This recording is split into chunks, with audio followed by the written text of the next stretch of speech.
Vamos a conversar com o Bruno Colasso, sismólogo do Centro de Sismologia da USP. Bruno, boa tarde. Oi, boa tarde. Bom, nós tivemos uma erupção do vulcão em La Palma, que trouxe aí boatos, especulações e, na verdade, alertas que depois foram desmentidos diante das condições efetivas dessa situação, mas que haveria a possibilidade de um tsunami atingir a costa brasileira, especialmente no Nordeste. Então, eu queria que você explicasse esse fenômeno e por que se chegou a cogitar essa possibilidade. Olha, o que acontece é que já tiveram estudos, né, no passado, há décadas atrás, que levantaram essa hipótese, que é um mecanismo parecido quando você joga uma pedra num lago, né, e gera ondas. Mas que pedra seria? Seria parte da ilha, né? Quando o vulcão entrasse em erupção e sendo levado também pelos sismos que estão geralmente associados ao vulcanismo, né, parte dessa ilha, né, ou parte da parede do vulcão poderia se romper, caindo na água e gerando essa onda que chegaria, em hipótese, até o Brasil. Para isso acontecer, precisaria ser um terremoto de magnitude muito expressiva, né, perto de 8, por exemplo, que não é o que acontece historicamente nessa região. Então, os maiores sismos que já aconteceram aí estão na casa de 5. Então, por isso que as chances, apesar de serem cientificamente possíveis, né, são muito pequenas, né, porque você teria que ter alguma coisa diferente do que a história conta. La Palma fica no arquipélago espanhol, Ilhas Canárias, não é? Lançou essa nuvem de fumaça, quem está nos acompanhando em vídeo pode ver, e cinzas em parte da ilha, chegou a atingir algumas casas na região, e houve uma grande preocupação exatamente com esse alerta amarelo de risco, não é, para possibilidade de um tsunami. Agora, a erupção do vulcão em si, ela guarda alguma coisa, alguma particularidade? Pode ter outras consequências?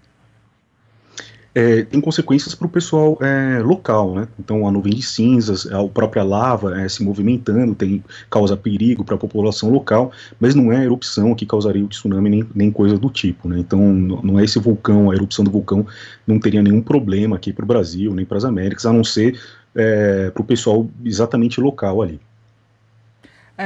Bruno, o Brasil ele registra pontualmente alguns fenômenos sísmicos, mas são muito brandos. O Brasil, na verdade, ele tem uma situação bastante confortável em relação a esses fenômenos que a gente vê em várias outras regiões do mundo, não é? É verdade.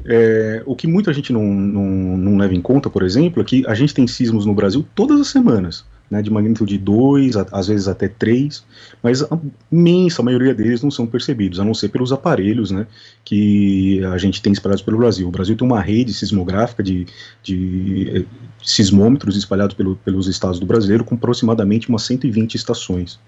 E essas estações captam aí semanalmente alguns pequenos eventos. Vez ou outra, um evento desse tipo acontece perto da população, onde tem uma densidade demográfica um pouquinho maior, que as pessoas sentem, então ficam assustadas, mas isso já é um pouco mais raro.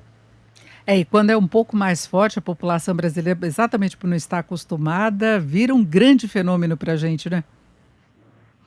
É por aí, por exemplo, se você pergunta para uma pessoa em São Paulo ou nos estados do Sul se já sentiu um tremor, né, muito provavelmente vai dizer que não. Se você perguntar para uma pessoa em Natal, ou no Rio Grande do Norte mesmo, ou até no Ceará, a chance dela ter sentido um tremor é maior, né? Esses estados, por exemplo, têm uma frequência maior de atividade sísmica e as pessoas estão um pouco mais acostumadas. Nós já sentimos aqui na Vila Paulista, vem como reflexo de outras regiões, e é uma sensação muito estranha. É alguma coisa assim que você não consegue explicar no momento que você está sentindo, exatamente porque a gente não tem esse tipo de experiência, mas até por ser uma região mais alta, aqui onde está a Jovem Pan, na Avenida Paulista, a gente tem uma sensibilidade em relação a isso.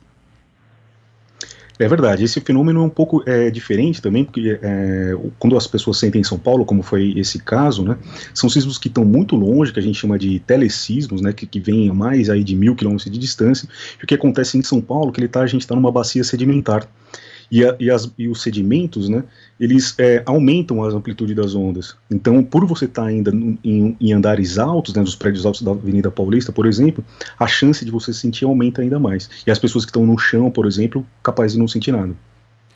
É isso, ouvimos o Bruno Colasso, sismólogo do Centro de Sismologia da USP. Bruno, muito obrigada pelos seus esclarecimentos. Essa conversa rolou no final de semana, aí todo mundo preocupado com o risco de tsunami aqui no Brasil. Ainda bem que esse risco foi afastado. Muito obrigada pelas suas informações. Uma boa tarde.